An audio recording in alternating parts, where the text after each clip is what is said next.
السلام علیکم ورحمۃ اللہ وبرکاتہ۔ معزز ناظرین، ایک مرتبہ حضرت ابو بکر صدیق رضی اللہ تعالی عنہ نے آپ صلی اللہ علیہ وآلہ وسلم سے عرض کیا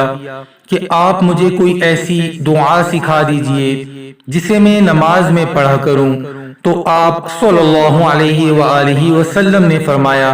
یہ دعا پڑھا کرو، بسم اللہ الرحمن الرحیم، اللہم انی ظلمت نفسی ظلما کثیرا ولا یغفر الذنوب الا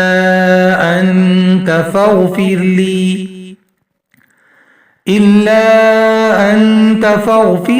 مغفرة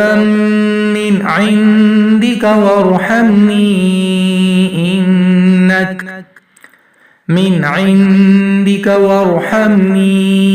انک انت الغفور الرحیم۔ ترجمہ: اے اللہ، میں نے اپنی جان پر بہت زیادہ ظلم کیا، پس گناہوں کو تیرے سوا کوئی دوسرا معاف کرنے والا نہیں، مجھے اپنے پاس سے بھرپور مغفرت عطا فرما اور مجھ پر رحم کر کہ مغفرت کرنے والا اور رحم کرنے والا بے شک تو ہی ہے۔